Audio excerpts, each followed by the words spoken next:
I auditioned and thought, okay, there's no chance I'm actually going to get this because that's just that's the golden ticket, for me. And I'm not lucky enough. But I did it because how could you not? My favorite thing about it is they were looking for a very specific accent, which just happens to be a region of the country that I'm from. So I just called my dad up to be like, Dad, just talk to me, and just let's have a conversation. And he was very suspicious of that, being a Southern dad. He was like, what do you mean we're talking? About what? So that was the voice. And so to this day, I'm very grateful to that man for being my inspiration for the voice I bring to Sid.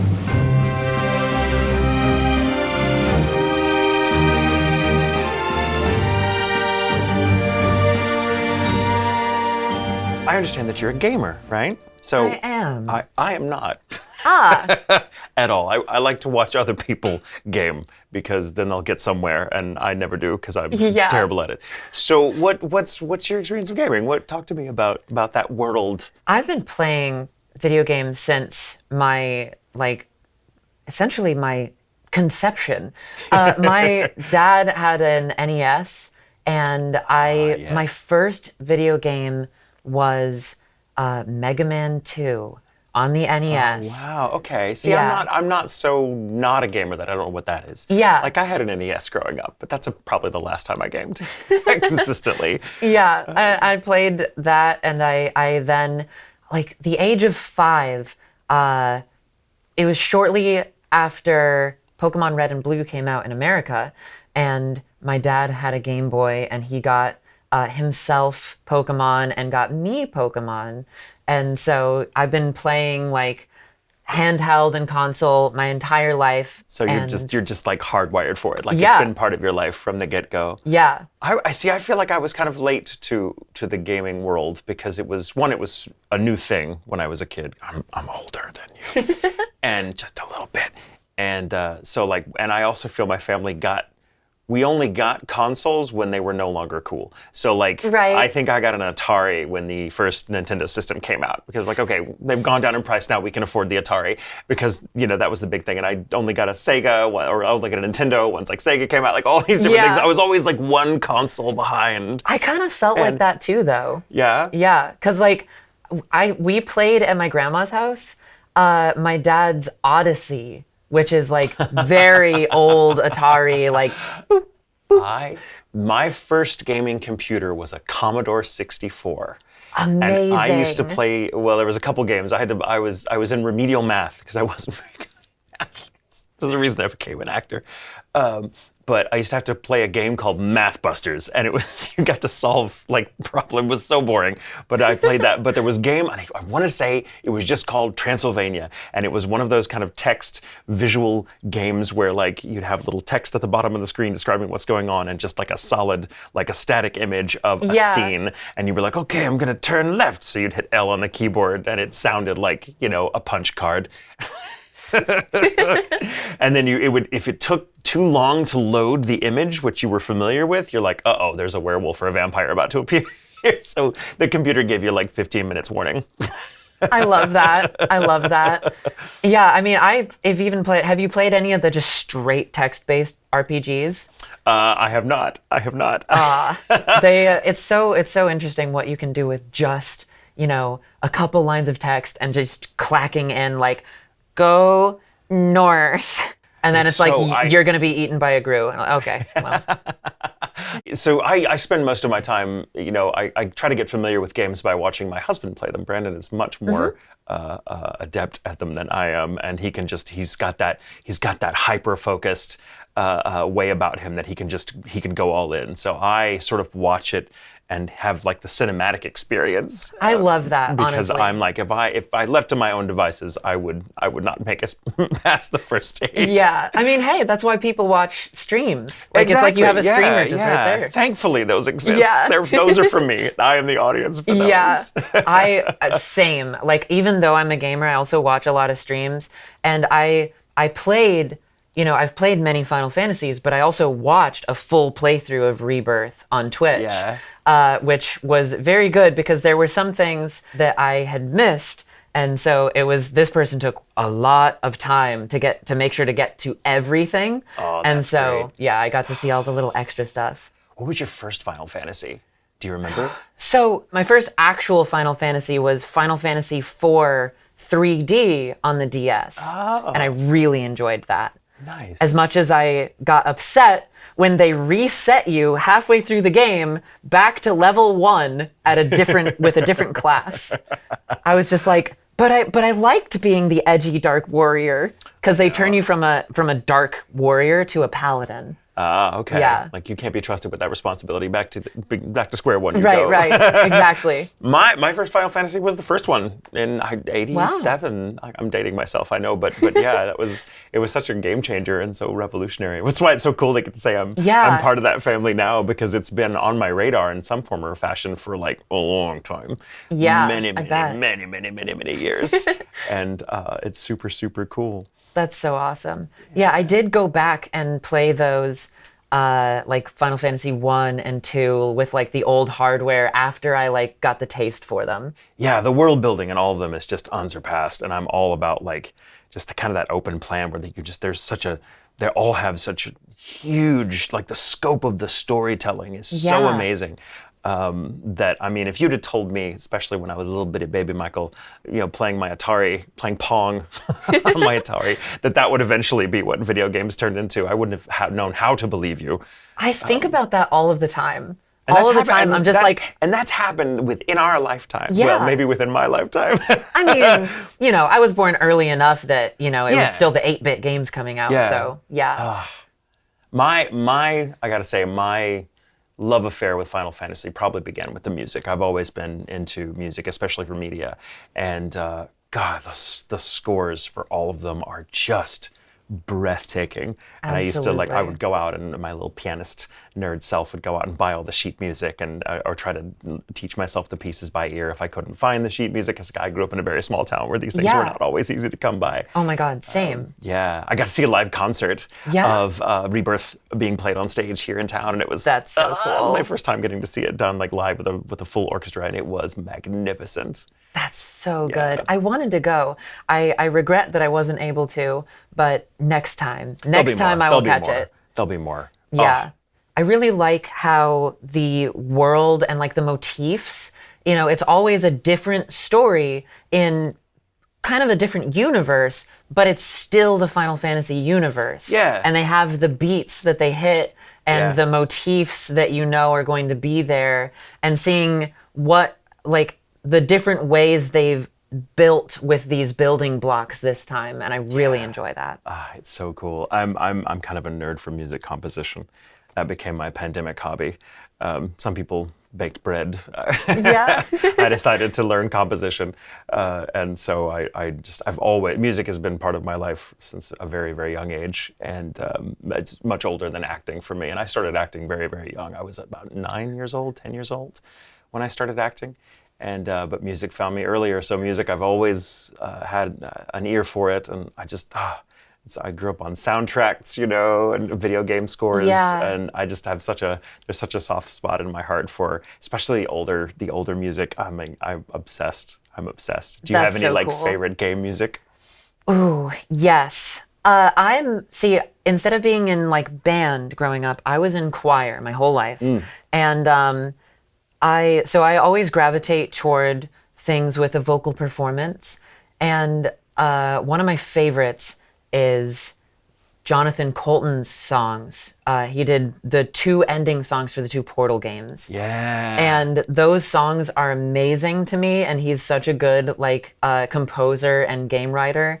And then I also, as far as games, like game soundtracks and game songs that don't have vocal performance, literally the other day, I was sitting there singing Dancing Mad to myself, which is a Final Fantasy song, one of the longest video game pieces ever. And it's just so fun to like play in your head while you're doing things, because it goes to like different beats and different energies. And then so I was like washing dishes, and then I would like get done with that, like playing one section in my head, and then I move on to the next chore, and then I like move on to the next phase of the music. That's a great way to attack it, really, when you think about it. Yeah. Like, life should have a soundtrack. It should have a game soundtrack. Let's gamify it. Talking about that, what was your experience working on Final Fantasy in the booth? Like, I mean, dream job, first of all, clearly, Yeah. right? But like, what was your experience? It was really cool. I mean, they just pulled me in, and I did like a couple of smaller characters, and then filled out a lot of the background because as somebody who can go up here and then go down here. Yeah. They like to use me as a utility player and put me around everywhere. See, I'm just stuck with this. I can. I mean, I don't think that's true. But what was your experience like? It was super cool. I auditioned and thought, okay, there's no chance in hell I'm actually going to get this because that's just too. That's the golden ticket, for me. And I'm not lucky enough. But I did it because how could you not? Right. And then they called me in, and I was like, oh my God, I guess I'm doing this. My favorite thing about it is they were looking for a very specific accent, which just happens to be a region of the country that I'm from. So I just called my dad up to be like, Dad, just talk to me, and like just let's have a conversation. And he was very suspicious of that, being a Southern dad. He was like, what do you mean we're talking? About what? And then, so that was the voice. And so to this day, I'm very grateful to that man for being my inspiration for the voice I bring to Sid. That's so rad. Yeah, they share some traits in common, I think. Yeah. Maybe my dad's not as energetic, but it's funny when my brother heard the finished product, he was like, "Oh my God, that's creepy. You sound just like him. Like, are you giving Dad kickbacks?" I'm like, "No, don't tell him. Shut up." That's so good. It was super fun. I mean, getting to just kind of go home at the end of the day and be like, "Oh my God, I get to be part of Final Fantasy. What is anything?"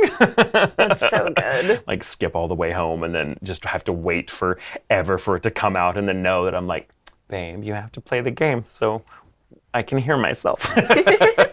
It's important. I have to hear myself so I can study my performance. Yes, that's what it is. That's what it is. Yes, please. But not that he needs any prompting to play it. He was going to play it anyway. But yeah, incidentally, my husband's favorite Final Fantasy game, I think, is Final Fantasy Tactics. He loves strategy games, like tabletop style sort of strategy games, and that's sort of, I guess, what you'd call that. And he could play that for hours. Like some people will play Tetris to kind of de-stress. Yeah. He will notice how I'm doing this. That's like the universal. Is that? Usually the like hands this are a bit for a closer phone, together. or like roll down your window, and no one does that anymore. But he'll just play. It's him on like relax mode. That's how he meditates. That's so awesome. I think my girlfriend's favorite is Final Fantasy Tactics as well. Oh my God. Very similar. Oh my very God. They should play with each oriented. other and like. Yeah. I'm sure. As far as he knows, he's the only person that plays that game anymore. Oh my goodness. Because he's like, I don't know no one else, whatever. And I watch him play it. I'm like, it looks super fun. Yeah, I watch her play. I really like the character designs, like the kind of cartoony. Yeah. I really enjoy it. Super, super fun. He tried to get me into it, but I just suck at games. I just don't. I'm not good at those strategy I don't have games. I'm not good at games, period. Like I'm Yeah. D&D and LARP. Those are my games. And I'm arguably not very good at those. I just know how to like have fun. There's no being good at D&D. Thank God. That would be why I'm allowed in. You guys were talking about Queen's Blood earlier and how like they really should make that into an actual tabletop game. But please describe what it would require for you. So, in my opinion, you make a board that has the cards have magnetic strip like things in it, like chips, thin chips. Okay. And then the board would have a sensor for that has LEDs that will show the pips. Because in the board game, in the card game, there's pips that light up with like power, damage, and stuff like that. And then there's the damage things, which is a bit harder to do, but you could. But like I was saying, things like that existed in the 90s. They do. They like had the technology. Yeah, with like the Pokemon stadiums and the Pokemon, you slot them on there and then it causes the LEDs to light up and make a sound. So like it's been around since the 90s. We could absolutely make that. So Square, get on it. I would love to play that. I would love to have that on my table. So what is it about? Again, I'm not a gamer, and that includes card games. I just don't. It's my own limitation. I lack a lot of things. But like, so what is it? I mean, because people are absolutely insane about that game. They're crazy about it. What's the appeal do you think? Like, I mean, it's a neat little board game where you go back and forth building power, sort of like. It's a card game, but it's also a little bit like Mega Man Battle Network or like a tactics type of game because the cards affect other cards around them, like their power or their damage. And it's like you have two approaching fronts on the battlefield. Okay. And you are trying to have more points by the end when you don't have any more spaces that can be played on, but when all of the cards are played out of their hand. Because you only have the cards that you draw out of the deck to play that round. And I just think it's really fun. It's neat. It has all of these little mechanics. Everything looks so, I love it. It is hard to translate to physical because what the cards do is a bit wonky, which is what makes it easiest to be digital. But I think it's possible. I think you can do it. You just need a smart board that like knows what it's doing. I feel like we can do it. I feel like it's on the horizon. Yeah. I feel like we already have the technology. We do have the technology. Just if they'll do it. Just need the will. Maybe it's whether it's cost effective or not. We'll see. I always love mini games in general. So I that's something that I will say. This game has it in spades. The mini games are cool. As a pianist composer myself, like the piano bit, where like you have to play the right keys. I was like, I was literally making dinner, and Brandon was playing, and he's doing the thing, and I'm like, how does that work? What are you doing? Can I try? Because I sucked at it, but I was fascinated by it. I was like, what an ingenious little mini game. Yeah, that kind of stuff. Yeah. And again, it just kind of speaks to how intricate that whole world is. I don't know. Absolutely. I gotta become a gamer. I think that's the moral of the story, is I've gotta get off my ass and become a gamer. Listen, you're kind of a gamer by doing tabletop games. So maybe you can springboard into similar video games. Maybe. I think that the challenge for me is it's the rules and the hand-eye coordination. Yeah. Well, hey, a lot of Final Fantasies are turn-based. So that's true. If you do like non-active mode, then you can take your time just selecting what moves you want to select. I played the game in a little preview they were doing for promotional purposes, and so I'm like, oh, I have to play it now. Good luck, everybody. And I love that. I was like, oh, this is very smooth. I get this. This is wonderful. I love this. And even little old me could figure out how to hack and slash. Yeah. And do magic. It was great. It was great. I love it. Awesome. It's more of just there not being enough hours in the day, because I know I've got the sort of personality, if I sat down to start playing a game and it was as amazing as Final Fantasy VII Rebirth, you wouldn't see me for 3 or 4 weeks. There'd be a lot of studios being like, hey, Michael, you had a scheduled session, you should come in. I'm like, no, but I'm busy. Yeah. Hey, sorry, I had a conflict that day. Do you think we could reschedule for a month from now? Sorry, I'm getting to sit in the game. I have to stay home and get work through this. Listen, you can just make the excuse that you're doing it and you're recording it to clip it for your reel. It's research. It's all research. Yeah. I mean, it really, as long as you just pay attention to the performances a little bit, it kind of is for research. That's why we get to write it off on our taxes. What? We do? Huh? No one's told me this.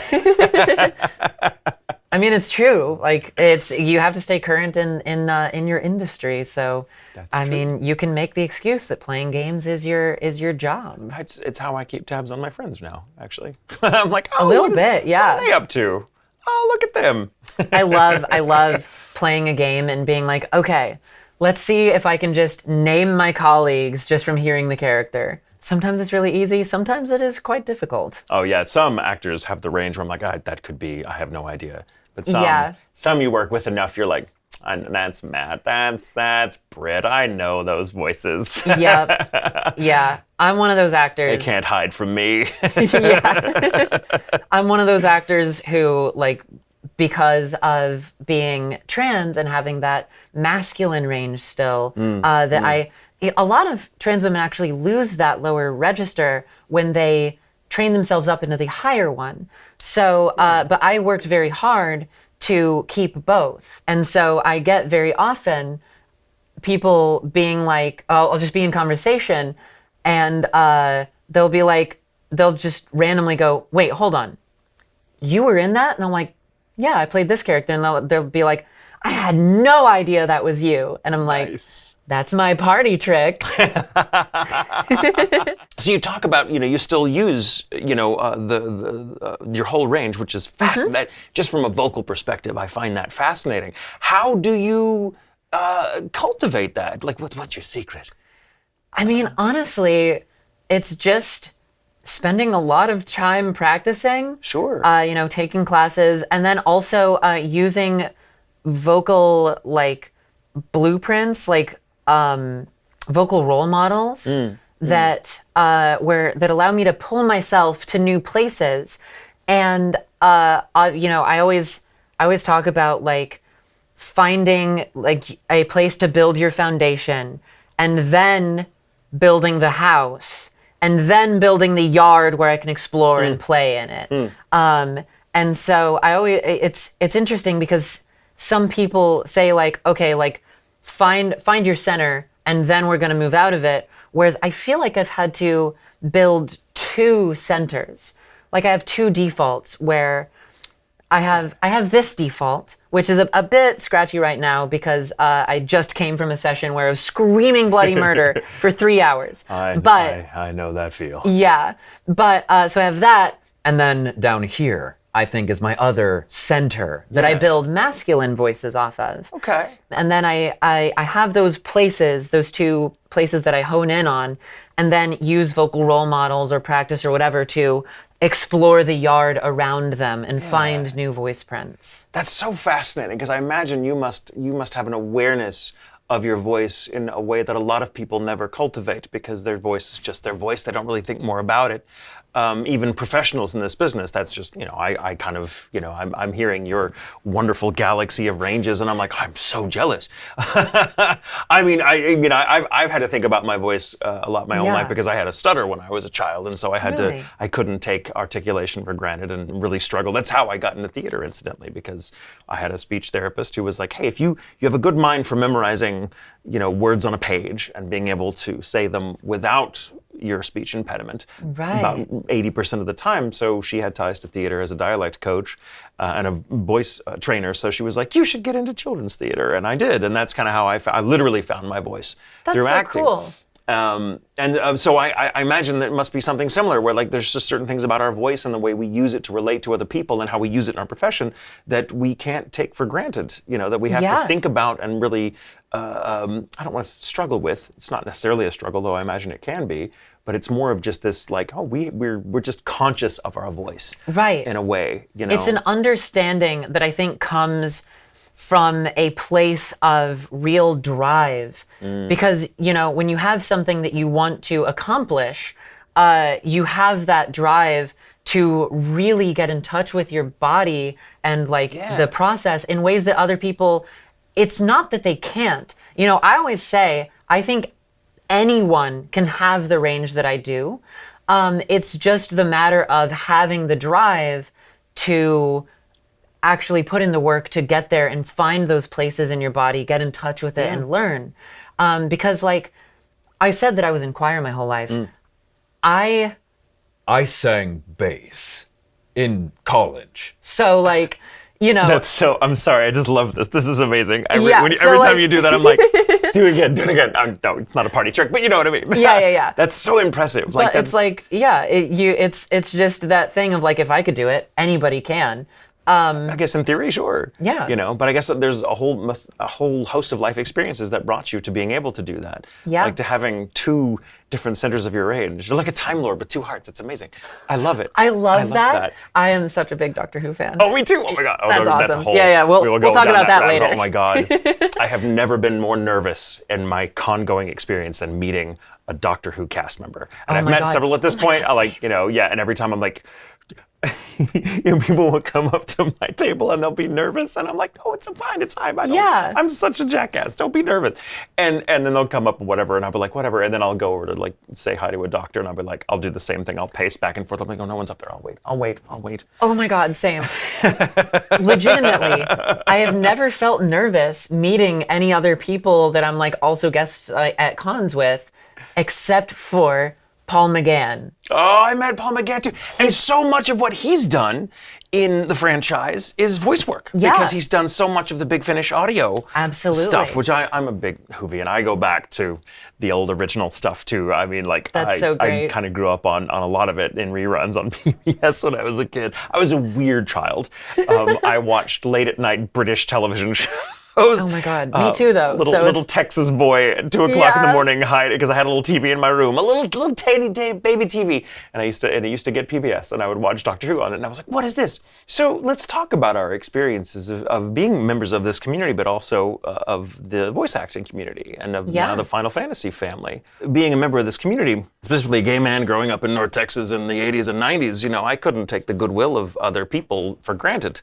I was fortunate to have a very supportive family. They were the exception. Yeah. So I had to sort of learn to read the room and to kind of take the temperature of the people around me and be like, okay, look at what are they looking like? How are they standing? What is their voice doing right now? Am I bringing that out of them? And then to try to sort of adopt, for better or for worse, whatever persona would kind of get me through that social interaction with as little damage as possible, right? I'm sure you know a thing or two about that, living that life. I think we all kind of go through that as members of this community. Yeah. But man, does it make us good actors? I think.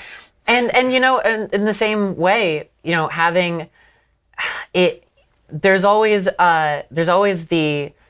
people who say like, struggle makes a good artist. And I do firmly believe that you don't need to go through a terrible life to be able to get artistic inspiration and to be a good artist. But there, those instances like that really do help by teaching you an increased awareness.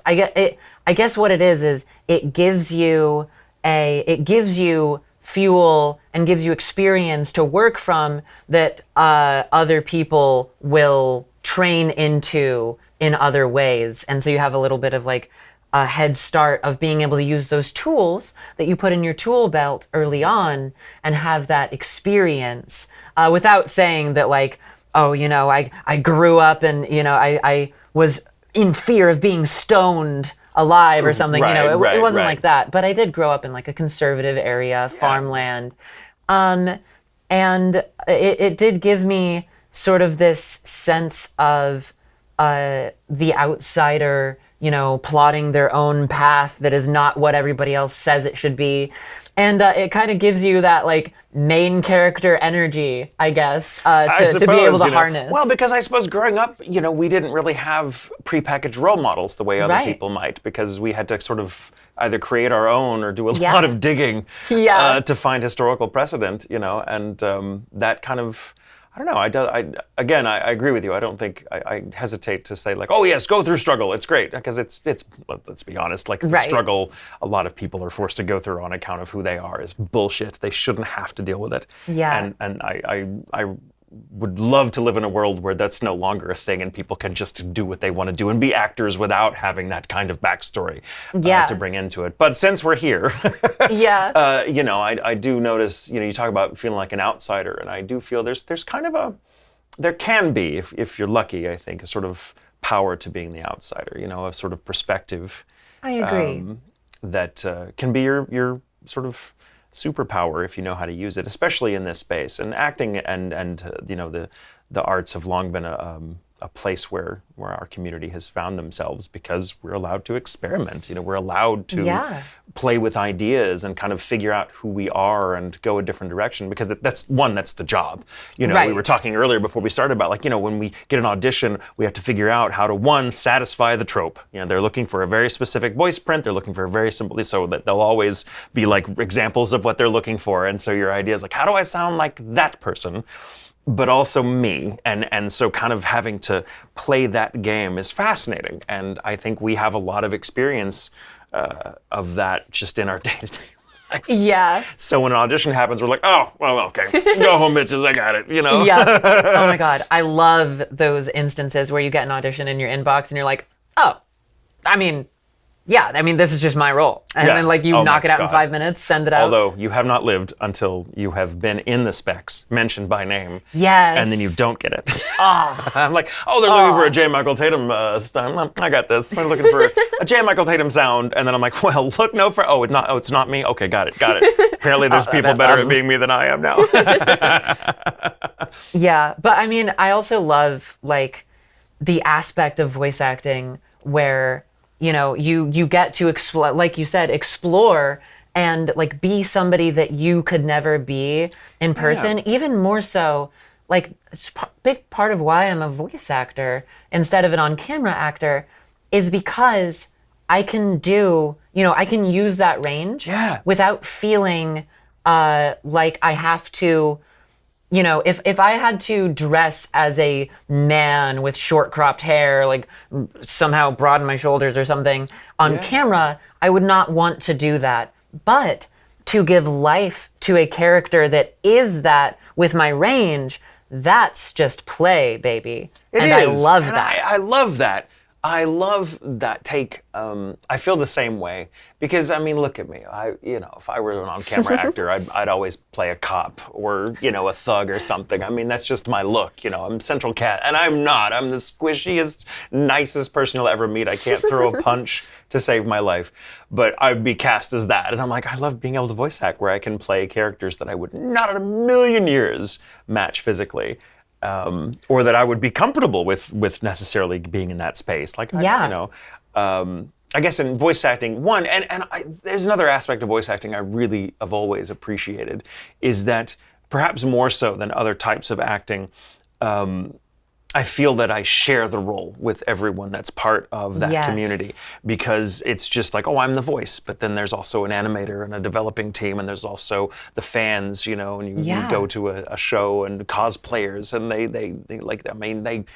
they come at you with these wonderful get-ups, and I'm like, I could not kick a thread spool down the stairs. And they have created this amazing thing that looks like it stepped right off the screen and it's standing in front of me. And I'm like, that's our role. We've shared that, And I think the temptation when you physically embody a role for camera and on stage is to think that it's yours, that's mine, and the temptation to kind of see everyone else as a spectator rather than part of the family that created that character is really there. Whereas in voice acting, it's much more freeing to be like, yeah, we all brought this together, and I get to be this aspect of that person, I really, really love that. Yeah. Which is not to say that there isn't like embodying that we're doing in the booth. Like there is. I act out the physicality, and it's always good to do that. But like you said, while you're doing that, you are providing one aspect of it that the animator, the editor, the director, and there's a thing that that the author John Green says that is, once a work is out and given to the fans, it's not yours anymore. Yeah. So it's theirs too now. So it's not only me and the editor and the animator and the director, it's theirs, like you said. Yeah. Those cosplayers, you're dressed up as the character, that's yours now too. Yeah. And people with their head cannons or whatever, awesome, that's yours. Yeah, it's room for everybody. Yeah. Yeah, I love that, and even just the physicality of it. Yeah, I'm always very physical, but in some ways that just would not track on camera. Right, exactly. Because we do these techniques, and we're like, oh, that's a sound, but that looks ridiculous on camera. Whatever. But it's like certain things. Like there's you have to stand a certain way because you're like, okay, well, Sid's speaking like this now, and this, and I find myself doing certain gestures that I'm like, yeah, that would not work in a million years on camera, but they really, for some reason, some strange mechanism in my body makes the voice come out like that. If I do this hand gesture or stand this way or something. Yep. Oh my God, standing that way, and then I'll like put a hand on my diaphragm and like one like this, and like, nah. It's like you'd never do that on camera. I love it. Flailing around, if anybody can see us. I know, and I've taken out so many microphones. Oh my goodness. I have so many engineers tell me, they're like, hey, you're just a little off mic. And I'm like, oh, sorry, can you tell? And I'm off mic. It's like, maybe got a little too You do a take and suddenly the engineer just stands up and you're like, what did I do? And the director's just like, coming in for a mic adjustment. It's like, okay, sorry. I love when an engineer will come in for a mic adjustment and they make just the tiniest movement. Yeah. like, I don't know that they're doing anything really. I think they're just like they're feeling its aura and then leave. And I'm like, did Working you actually magic. do anything? You're just trying to make me self-conscious. Yeah. But then night and day in terms of like when they play it back, I'm like, wow. Yeah. How did you know that moving it exactly like 1 centimeter like that direction would take care of the buzzing sound I make when I make W's tonight for some reason? Well, hey, I mean, like I said earlier to you, that's why I'm an actor and not an engineer. Yeah. Yeah, I mean, doing auditions and like during lockdown had to be in there. I don't want to engineer my own sessions. If something goes wrong, I don't want it to be my fault. The profession is lonely enough without Yeah. to be my own everything. Although the benefit there is I can be like, start taking off layers, kick off my socks, and just I do like that. That became a thing where I'm like, I'm not wearing any pants while I record this. Yeah. Just so you know, like, oh, I recorded all of that character with nothing but my boxers on. You'll never know. You'll never know. So, you know, getting into voice acting is always a different road for every person. Yes. And like, I know I was lucky enough to start with like knowing a couple of indie animators that were uploading on early YouTube, and I like worked with them a little bit, and then I worked with some local like businesses and did some like tutorial videos for Newegg, the computer parts company. Oh yeah. So it was a, you know, different paths for everybody. What was your path like starting? I started on stage as a very little wee lad, about 9-10 years old. I got on stage and loved it. Fell in love with it. It's how I found my voice, quite literally, you know, as I said. Yeah. And but I had a, you know, it's a creative life, you know. So you sometimes dance with it, and sometimes you leave the room for a while and come back. And you know, especially in my 20s, I was like, oh, I'm not an actor anymore. It's time to like be an adult and get like a job that pays the bills. Yeah. And stage acting was not that. So I, you know, kind of turned my back on it for a while. And you know, had a job, you know, a day job with a 401k and health benefits, you know, all those mythical things they tell you about when you're an actor. And you know, and I whatever, that was my life. And then a buddy of mine, Chris Bevins, was directing for the studio out in Dallas, and they needed voice actors for a project he was working on. And I was like, oh, that's cool. I don't know what you're asking me. And essentially, it's a long story. I won't go into too much detail, but he tricked me. Like, he got me in the booth to record something, and I only learned after we were done that that's what they were using. And then he was like, yeah, and you've actually just signed a contract, and you have to be back here next week to record more. So congratulations, you're now a voice actor. And I was like, oh my God. I really thought I was just getting a tour of the studio and like laying a scratch track down for someone else. And he was like, nah, you're an actor now. And so I kind of did it as a side hustle for a few years, and then decided I was getting enough work based on what I was kind of doing on the side that I was like, somebody finally said, look, if you're able to come in more often, we'd cast you all the time. And I was like, okay. And then I got the opportunity to direct, which I could only do by quitting my day job. So I quit my day job, and I just sort of, you know, gave up the 401k and transferred the 401k and gave up the health plan and everything, and just sort of plunged feet first into this life. And that's been 21 years ago. And I've never looked back, except every day of my life. But and that's kind of how I started. It was just, it sort of found me. I got away from it for a while because I couldn't figure out how to make it work financially, as is often the case in this business. And then it just about 10 years later found me again. That's so interesting. And I've been very lucky to be consistently employed in these 2.5 decades now, good Lord, where I've been doing it, where, you know, I haven't really stopped. They won't let me stop. Yeah. It's like being in the mafia. I thought I was out. They pulled me back in. It's so interesting. Yeah, because I did the theater thing too. I was in theater my whole life. Yeah. And then I went to school for theater. And at some point during that, I realized kind of the same thing. Like, I'm not gonna be able to live off of this. So I switched majors, and I was going to be an illustrator, like a studio illustrator. And I also took classes for tech, like computer hardware and stuff. That's how I ended up working at Newegg. But after, like, I worked at AT&T, I worked at Newegg, I worked at Geek Squad. And eventually, at Newegg, I just was like, man, I am just so burnt out with this. It is not what I want to be doing. I want to go back to acting, and I want to do voiceover, because that's kind of why I was in theater in the first place. I did always want to do voiceover, but I was just like, hey, okay, I work here. I'm just gonna hit up the web team and be like, hey, can I voice a tutorial video or something like that? Can I do voiceover for you guys? Because I have a setup.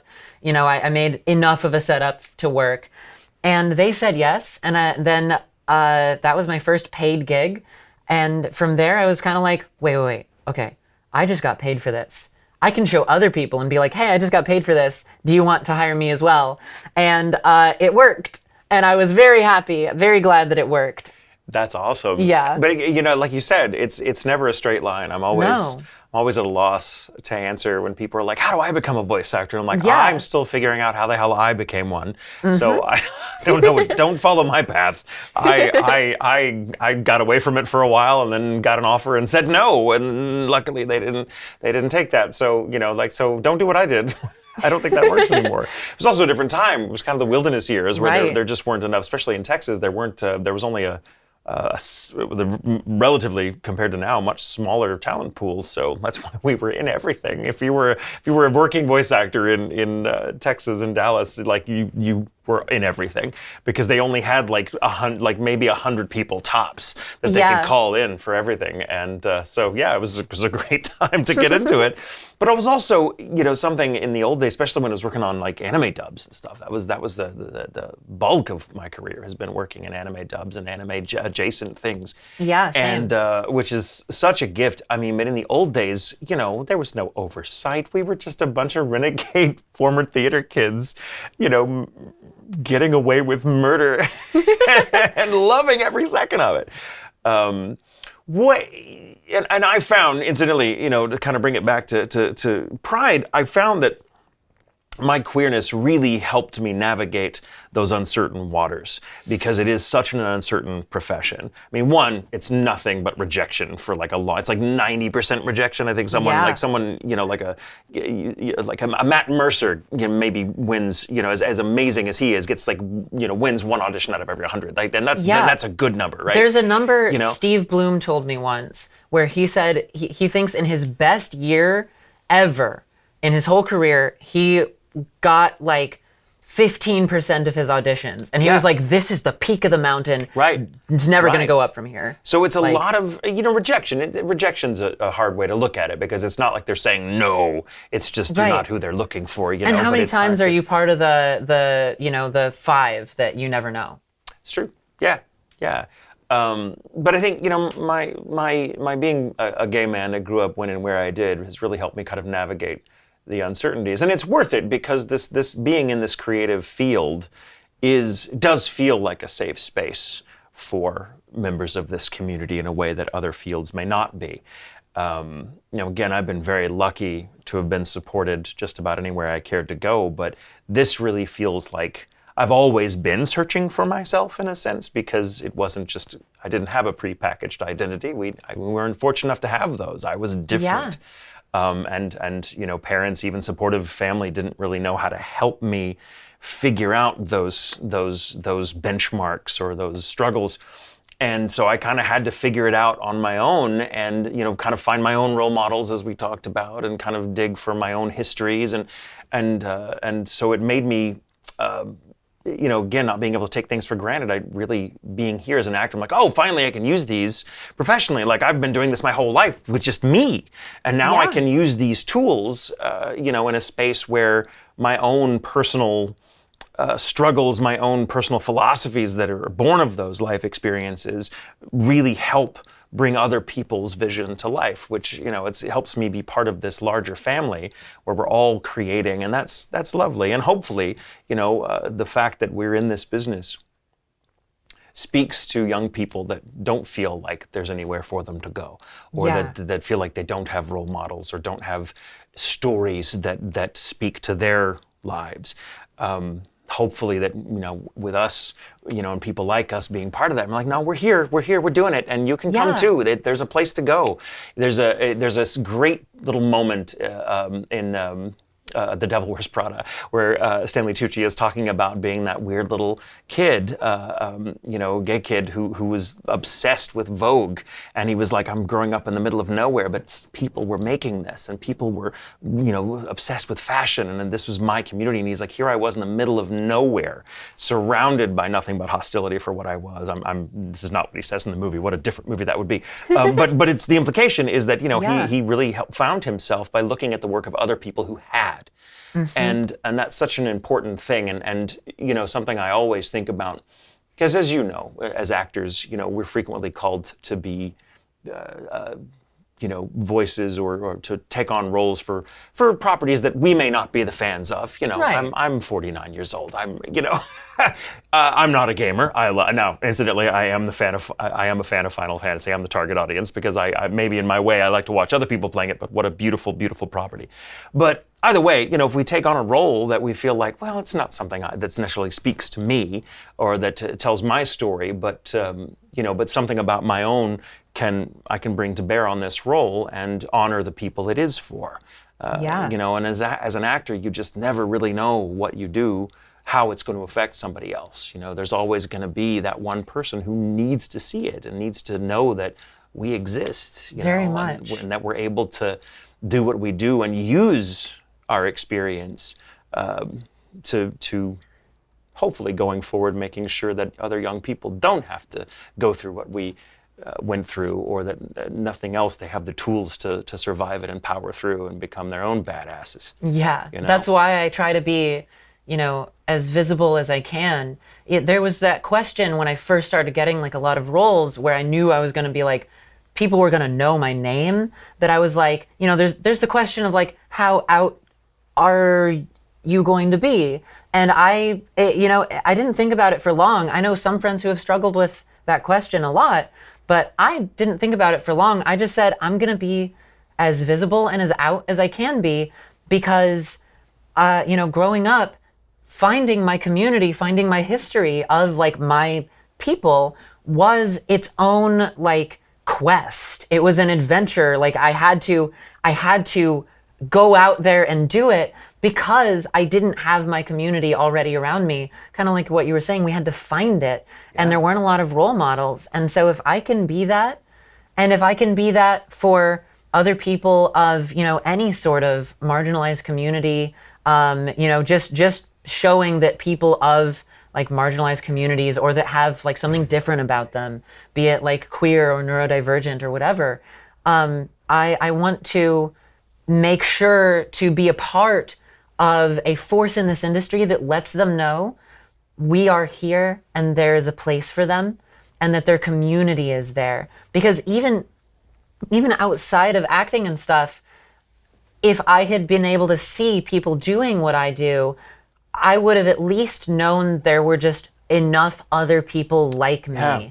I wouldn't have, not even necessarily feeling like I have to like find my community, I have to get into acting. Just knowing that we're there. I work very hard to, be visible like that. And I try to bring that to all of my roles. Insofar as, I'm not trying to gay up every role like that I'm doing, but no, I am 100%. Yeah. No, I'm every chance I get though. I mean, in the booth, just like, yeah. I mean, why not? I actually have done that, but still. But especially when I'm cast as a queer character, I want to make sure that that is done in a way that is giving them that visibility, and I have, I get to bring that experience and that knowledge. It's so cool. Yeah.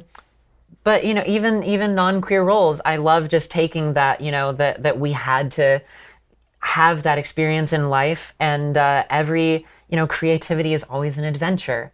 And so it's just another adventure I get to go on, and it's on my terms, and I love that. Yeah. Oh, that's great. That's great. Well said. Well said. Yeah. Well, thank you for being part of this community, both, the LGBTQ plus community and the voice actor community, because, I mean, there's a Venn diagram, definitely. Yeah. And I love being part of it, but the more the merrier, so. Thank you. And like we were talking about this before, but like I've taken courses from you earlier in my career, and it was like really, really cool and super helpful. So like I have a lot to thank you for. So thank you. This has been a lovely conversation. Lovely Absolutely. getting to sit with you and get to know you a little better. And to be part of the Final Fantasy family with you. Agreed. Awesome. Thank you. And I'm sure that people have seen by now that folks like us are just as normal and weird at the same time as every other human. What is normal? Like, we're all weird. Every human is the weirdest, most miraculous thing, and I think that's what is normal. And I think take that to heart. You don't have to. Yeah, life is too short to be normal. Right. You don't have to fit into a box, because there are no boxes when you get down to it. Go down the yellow brick road. See who you find.